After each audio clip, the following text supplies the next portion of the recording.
Okay, so we will continue with our discussion. We have discussed till Lord Canning.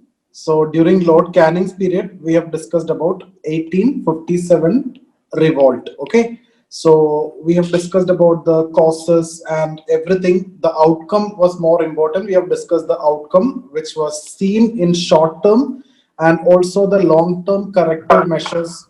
Also, we have discussed. All of you, please turn off your mic. Okay, so the long-term corrective measures also we have discussed. Like I have told you, they started changing their army strategically, right? So it was like 1:7 for 7 Indians. It was like one English soldier, and it has to be changed to like 1:1 or to the maximum 1:2, and the most important post and positions are given to Europeans only. And one more thing that I've discussed is they started taking Muslims as their number one enemy after the 1857 revolt. Okay, the reason also you understood the reason, you can see the contribution or participation from huge number in terms of Muslim leaders, right? We have discussed about Maulana, a lot of Maulavis and Maulanas, Maulavi Pir Ali, Maulavi Ahmadullah. So we have discussed about many people in the discussion who are from Muslim side. So that's the reason why English started taking Muslims as their number one enemy after the 1857 revolt. And in fact, this is the beginning of this divide and rule actually. So they started giving the most important positions and posts to the Hindus. And this again you can see after 1905, after the partition of Bengal, when the Swadeshi movement is there, it was the Hindus who was going against the English. So the English again will change the strategy, and they have started taking Hindus as their number one enemy after this 1905, and that we will discuss. Okay, so that's about Lord Canning, and we have discussed about the Better Government Act which was passed, and we have discussed about the Indian Council Office which was set up. The British Crown took the governance, the control, and we have discussed about the post of Viceroy which was created. And we have also discussed about the Queen's Proclamation, and I've told you it was a gentlewoman promise which was kept till 1947. So regarding that, I have discussed about something which is going to happen in 1877, Delhi Darbar. I will be discussing about this today in this session. So this is what we have done. And after Lord Canning, we need to discuss about in 1863, not much important, two acting governor generals. So acting governor generals, they come and go. So Monson and Robert Napier. I've already told you from our discussions before that there is no fixed tenure for Governor General. Some will come for, you see, Warren Hastings was there from 73 to 85, right? 12 years was there. So some will come for few months. Again, after that, 1786 to 93, Cornwallis. But Cornwallis will come again for few months. John Shore was for 5 years, right? So there was no fixed tenure like the prime minister and the president, etc., that we have now. It was like they come and they go. Okay, there is no fixed tenure. So here, this is for few months, two acting governor generals. Okay, Monson and Robert Napier, but we have nothing to discuss from them from the exam point of view. As we confine to the exam point of view, there is nothing much to discuss during this period.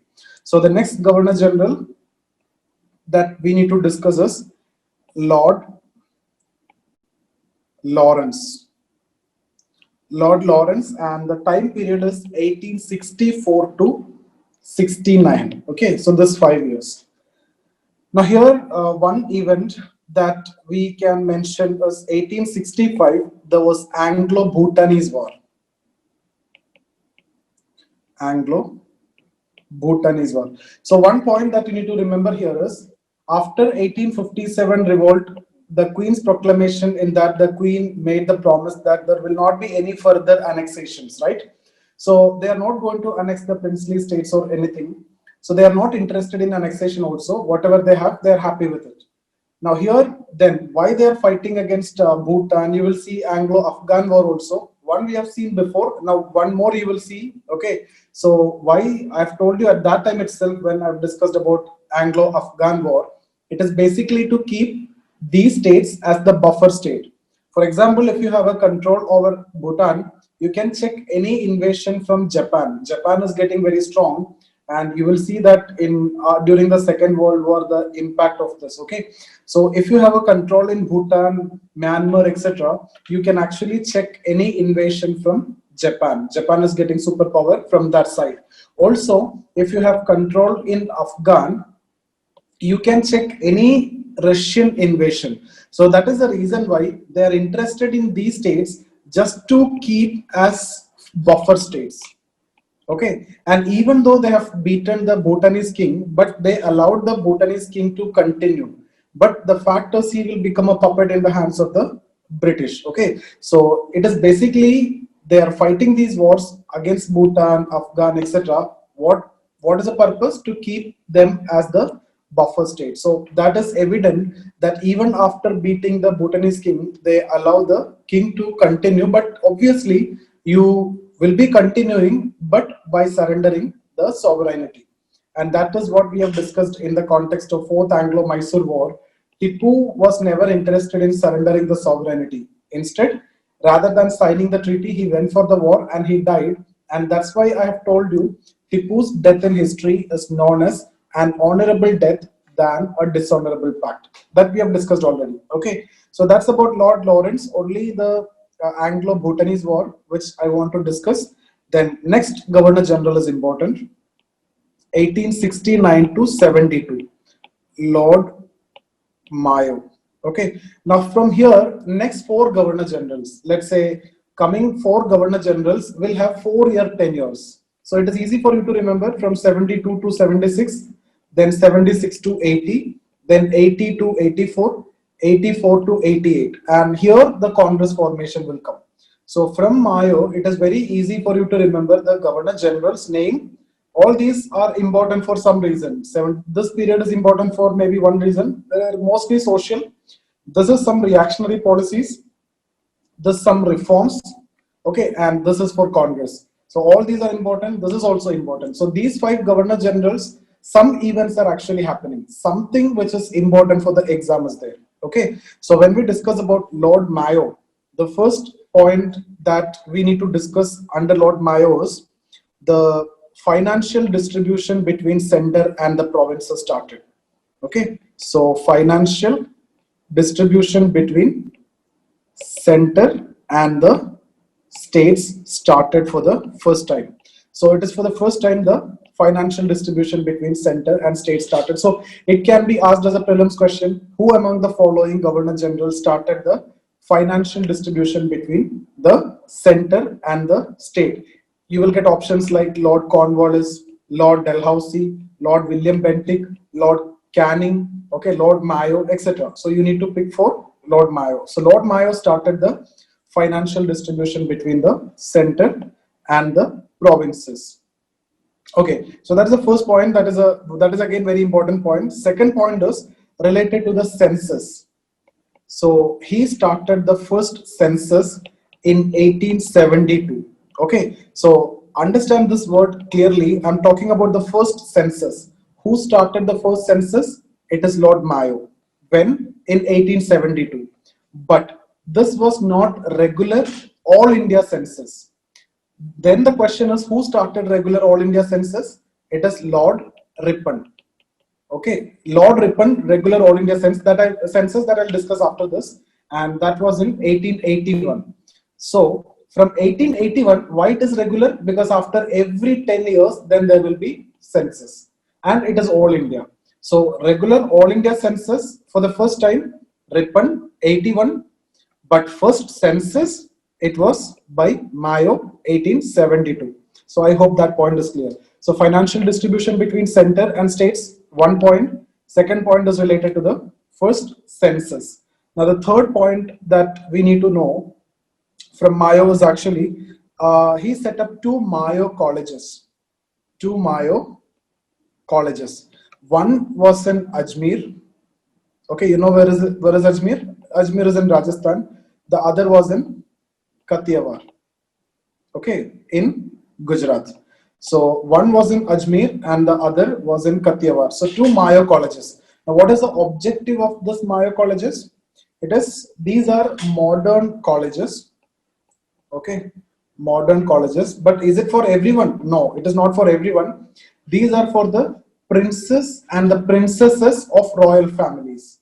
Okay, so if you remember, 1798, we have discussed about Fort 1798 or 18, yeah, 1800. We have discussed about Fort William College, which was established by Wellesley. But 1802, it was closed. And I've told you the objective was to train the newly appointed civil servants, okay, in the local languages like Hindi and Urdu. That is Fort William College. Here, the two Mayo colleges objective is basically to train the princes and princesses of royal families. Okay, so here it was for civil servants, here it is for the princes and princesses of royal family. So no need to make any confusion here. So that's about the third point. Now the fourth point, and that is again very one of the interesting point, that the Lord Mayo was the only Governor General who was killed in India.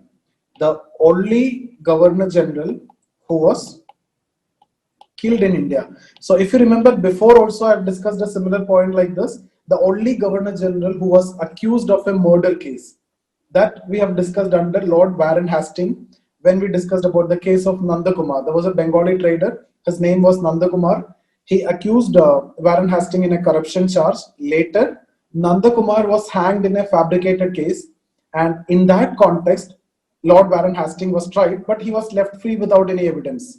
So here also, this, when we discuss about Lord Mayo, the only Governor General who was killed in India or by an Indian, okay, where when he visited Port Blair. Port Blair is actually the capital of Andaman Nicobar Islands, okay, when in 1872. So that anyway you will understand from here. So he was the only Governor General who was killed in India by an Indian. He was actually the who killed Mr. Who killed Sher Ali. Sher Ali was actually a Pathan convict. Pathans, when you talk about Pathans are actually Eastern Iranian ethnic group. Okay, and they actually have some population in Afghanistan, Pakistan, India. Okay, so these are Eastern Iranian ethnic group, and most importantly, they are the. This person was actually a Wahhabi leader. Okay, and if you remember, I've told you after the 1857 revolt, when 1857 revolt got suppressed, this people, the Wahhabis, got suppressed like anything. And if you remember 1857 revolt, that time also I've told you, Wahhabis played a very crucial role in 1857 revolt. They were much more organized than the other armies or anything, right? So Wahhabis and their ideologies we will discuss when we discuss about socio-religious reform movement under Wahhabi movement, okay? And how this movement got suppressed and everything we will cover. But the point here is, Sher Ali was actually a Pathan convict. So he was one of the Wahhabi leader. And this actually shows what? The anger and the anguish that the Wahhabis had against English. Why? Because they got suppressed. And there was some famous trials also like Patna trial, Ambala trial, okay, etc. So we will discuss about that Wahhabi trials and all later in socio-religious reform movement. So these are the points that I need to discuss under Lord Mayo. First point is related to financial distribution between the center and the states. Who started? Lord Mayo. First census, Lord Mayo, 1872. But the first regular All India census, Lord Ripon, 1881.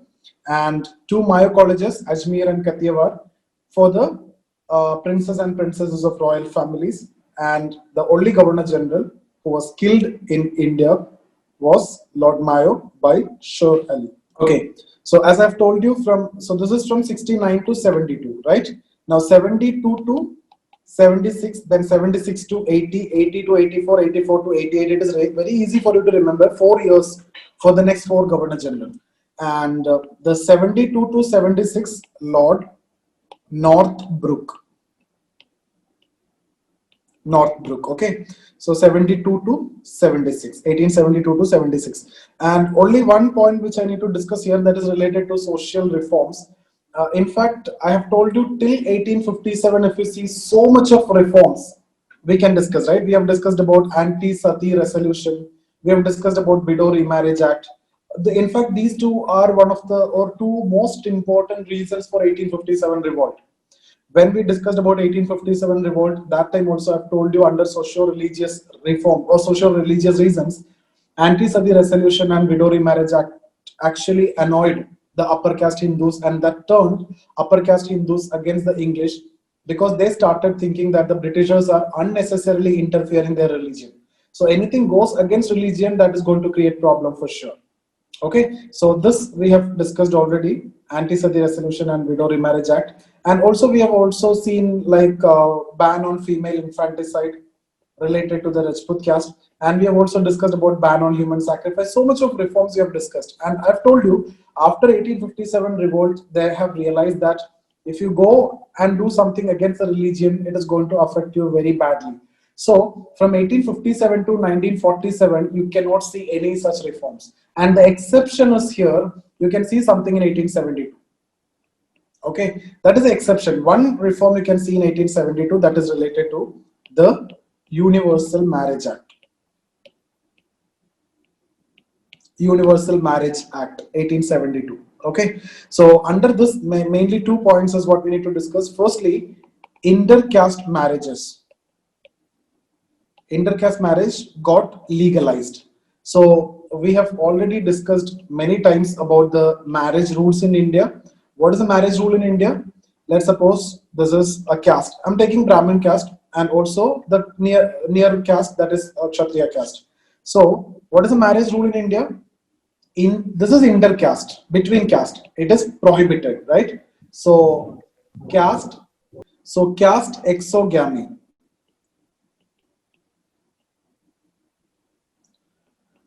Okay, so caste exogamy is allowed or not? Caste exogamy is not allowed. You cannot marry outside the caste. It is not allowed. So what is allowed? You have to marry inside the caste. This is what you call as caste endogamy. So this is the rule. Here I am not discussing about the clan exogamy that we have already discussed. So you can see here there were different gotras, right? So the members of gotras, they consider the same ancestor, same person as the ancestor, or the members are the descendants of same ancestor. So actually marriages within gotra is not allowed. You have to marry outside gotra. This is what you call as inter-clan or clan exogamy. So typically the marriage rule in India is this caste endogamy, that means marry within caste, clan exogamy, that means marry outside the gotra. Okay, but what happened is here this is legal, this is not allowed, so it got legalized. That means if you qualify the conditions, if you possess the proper marrying age and everything, then intercaste marriage is permitted, and in case of any problem the state will protect them. That is what the intercaste marriage. Okay, so that is a main point that I need to discuss here. Universal Marriage Act, intercaste marriage got legalized. So I hope you understood the marriage rule in India. The caste endogamy means marry within caste. Clan exogamy, marry outside the clan, because in the clan all the members are the descendants of same ancestor. So you all are related one way or the other. So you should not marry from here. You should marry from outside. So this was a marriage rule, and now caste exogamy is allowed. That is what you mean by intercaste marriage got permitted. So that is the first point. Second point under Universal Marriage Act is related to age of consent. Age of consent means the minimum age that a female, the lady, need to have a relationship with a male. Okay, so that is the age of consent, and it was 10 till then increased to 12. So you can see how 10 was the age of consent that time, and it was increased to 12 for age of consent. That is the second provision. So this is the first one and this is the second one. This two is what you need to remember. And now if you see what is the age of consent, age of consent is actually 16, but age of marriage is 18. So there is a contradiction, but we don't want to discuss about that. The point here is age of consent from 10 to 12. Okay. Now, after this, next Governor General, Lord Lytton. Very, very, very important Governor General, very cruel Governor General. So much of discussions is there under Lord Lytton. And in fact, Lytton's reactionary policies are actually the reason for emergence of nationalism, and that culminated into the formation of Congress in 1885. So already we have discussed about 1857 universities were established, 1853 railways. So already nationalism is emerging. People are able to understand now there is something which is common, right? And also it was coupled with reactionary policies of Lytton.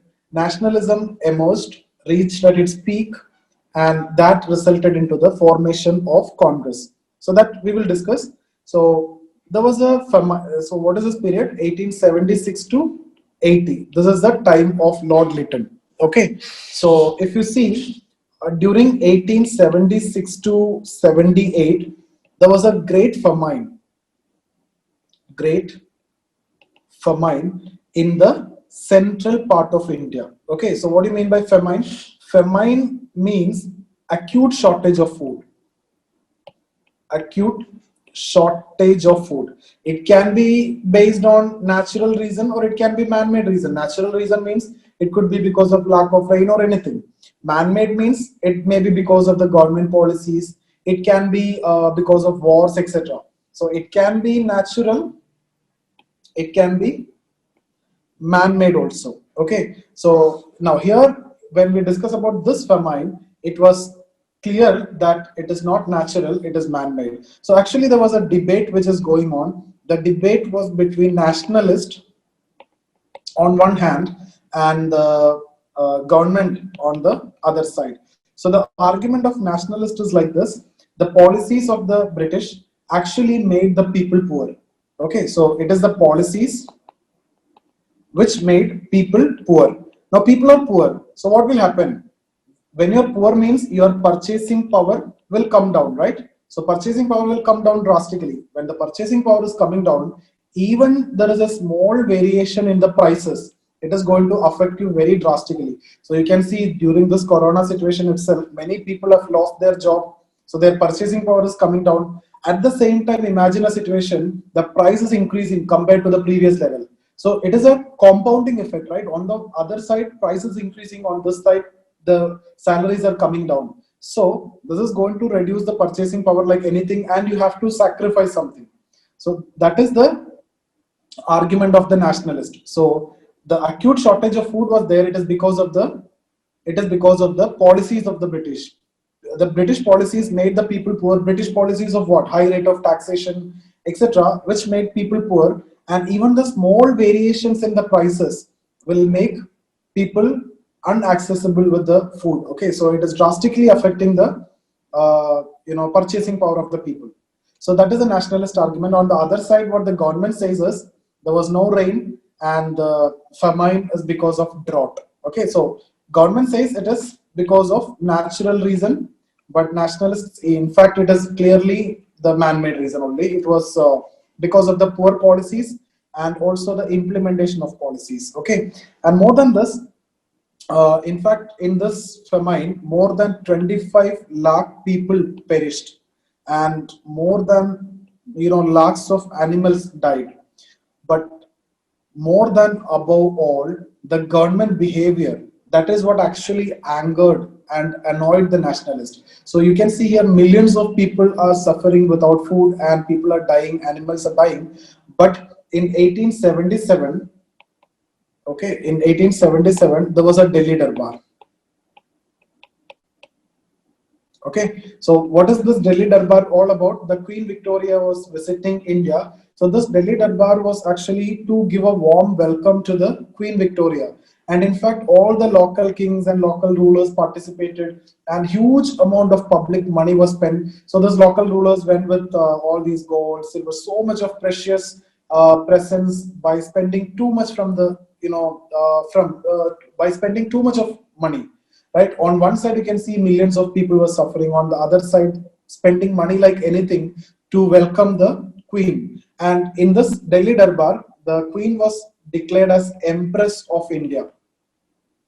Empress of India means Queen of India.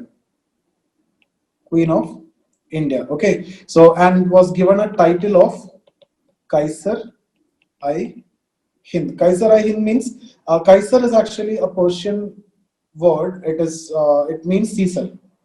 Okay, it is actually Kaiser is a Persian version of Caesar. In fact, this title was given to Mahatma Gandhi also when he was in South Africa. So what I want to tell you is, on one side, millions of people were suffering, and on the other side, too much amount of public money was spent to welcome Queen Victoria. And in fact, the local rulers are spending like anything for this welcoming, because she made a promise in Queen's proclamation, and that was kept till now, 30 years, and it was expected that to keep for long time. Okay, so to appease the Queen, they have given this kind of welcome, so that you can appease the Queen, so that there won't be any further annexation. Okay, so I hope you understood this point. This is about the famine, and this also angered the nationalist. Secondly, okay, now once we discussed about famine, I'll discuss one more concept here. After the famine, a famine commission was appointed. Famine commission was appointed, and it was headed by Richard Strachey. So famine commission was appointed by whom? It was appointed by Lytton. Immediately after the famine, the commission was appointed by the then Governor General or Viceroy, that is Lord Lytton. Okay, and Richard Strachey was the head of the famine commission. But the famine code was drafted during the time of Ripon. So this has to be kept in mind. Appointed by Lytton, the code was drafted under Ripon. So since we have discussed about famine commission and famine code, I can either discuss this under Ripon also, because we need to discuss other things related to Ripon, but we will discuss it here. So the famine code was in 1880, and 3 points is what you need to remember here under the famine code. Firstly, it is some relaxation. Okay, firstly, if you have 50% or more crop failure, 50% or more crop failure, then you don't want to pay tax. So no tax in those areas where there is 50% or more crop failure. Secondly, the government will provide food to people in the famine affected area. So the government will provide food to people in fact, government will provide the work, and in return will provide the food. So you can see this is the first food for work program.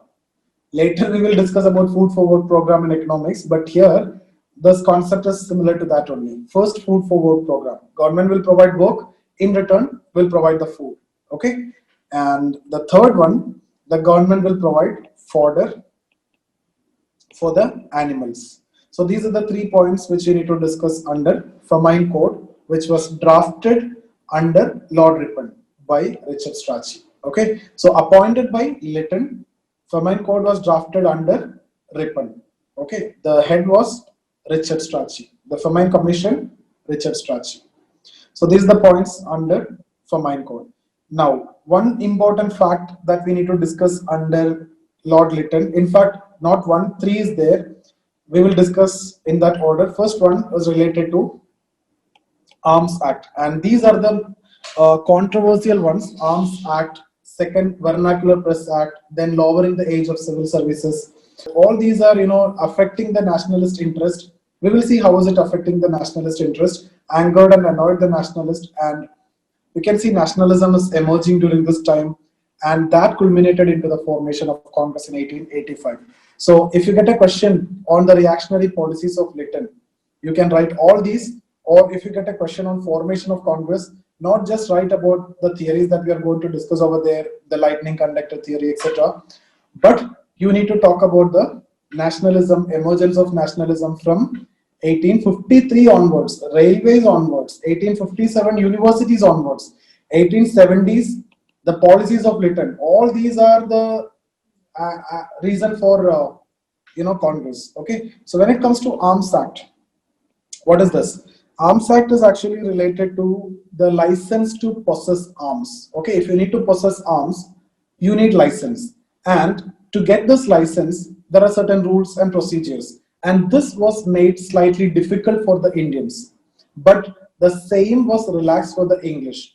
So when it comes to Arms Act, the point is the license to the rules to possess or rules to get the license to possess arms was difficult for Indians and it was relaxed for the English, and it is discriminatory. So nationalists actually went against it.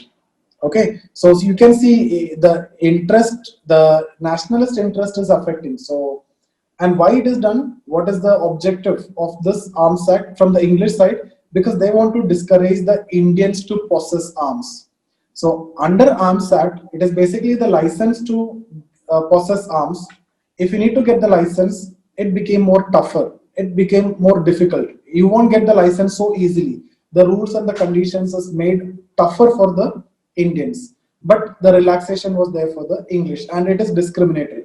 That is related to Arms Act. Okay, so that is related to the license to possess arms. To get the license, it is difficult for Indians, the rules and procedures, but easy for English. So that is discriminatory. So here you're talking about discriminatory. Second, Vernacular Press Act. So what do you mean by vernacular? It is a local language. So Vernacular Press Act means if you need to publish a local language newspaper, it has to pass through some censors. You cannot directly publish it. Okay, so basically some censorship was imposed on vernacular languages. Okay, so again, this is discrimination. For English language newspapers, there is no such restriction or censorship, but it was imposed on the local language newspapers or the vernacular language newspapers. Again, this created problem, discriminatory, because you see, this is again going to create big problem, because intellectuals at any point of time, they demand what? Freedom of speech and expression, right? So it is actually a major blot towards this right, freedom of speech and expression. So intellectuals at any point of time will fight against this, and you can see history repeat. So 1878, all these things are happening, and exactly after 100 years, during Indira Gandhi time also, censorship will be imposed on newspapers during the national emergency. So Arms Act, I hope you understood. If you need to possess arms, you have to get the license. The procedure to get the license became tougher for Indians. So nationalists went against it. That is the first point. Second, Vernacular Press Act means vernacular language newspapers, the local language newspapers, if they want to publish it, they have to pass through some censors. So the censorship was imposed on local language newspaper. That is also discriminatory because the same was not applicable in case of English language newspaper. So the nationalists went against it. Thirdly, very important one, lowering the age of civil services. So till then, the age requirement was 21. Now it was reduced to 19. Now when I'm talking about 21 and 19, this is not the minimum age. It is a maximum age. So maximum age to appear in the civil service examination was 21, reduced to 19 with a minimum qualification of being a graduate. That means you have to be a graduate, and then the maximum age limit is 19 if you need to enter into civil service. So you see, Indian education system, it is impossible for you to become a graduate at the age of 19. Even 21 also. How many of you are graduate at the age of 21? No. And if it is a professional course, forget about 22, 23, 20. You may, if it is medicine like that, you cross 24 also, right? So that was the system in India. So it was very difficult. So it actually affected so many aspiring civil servants. Okay. And in fact, if you see the Congress, initial Congress leaders are actually from the aspiring civil servants only. They were not able to appear for this examination because of this restriction. So age limit was reduced to 19. So it affected so many. Already we have discussed about 1857 universities established. So Macaulay Minute also we have discussed. So a strong middle class is emerging, and this middle class want to have the lifestyle of the, civil servants, and in fact they want to become one among that. So when you impose this condition of being a graduate and the maximum, see, obviously still some Indians were able to enter, but still it was very difficult, right, being satisfying this condition. So that also created problem. And you can see almost all people who cannot write exams, they went against the government and they became the initial nationalist. And all these people actually formed the Indian National Congress. So The point is, the nationalism was on the rise during this time, mainly because of the reactionary policies of Lytton. So much of reactionary policy, famine, the behavior of the government during famine, right? Millions of people were suffering, but the government behavior was total ignorance and Delhi Darbar by spending huge amount of public money. Also, Arms Act. What is this? License to possess arms became tougher for Indians, or the procedure to get the license became tougher for Indians. Same law was relaxed for English, discriminatory. Vernacular Press Act, vernacular language newspaper censorship was imposed on that, discriminatory. Third one, lowering the age of civil services from 21 to 19 with a minimum qualification of being a graduate. So many aspiring civil servants now became part of Congress. We'll discuss about this later. Okay, so these are the main events that we need to discuss under Lord Lytton. In fact, why 1885 Congress formation is there, the trigger was here during this period. 1853 railways, it connected India, it shared the commonness and the common culture and all these ideas. 1857 universities established, okay, but these policies, these actions, the reactionary policies of Lytton mainly led to the formation of Congress. Okay, that's enough for today. We will discuss about Lytton, done with Lytton. Ripon and all will discuss tomorrow. Any doubts? We can discuss now.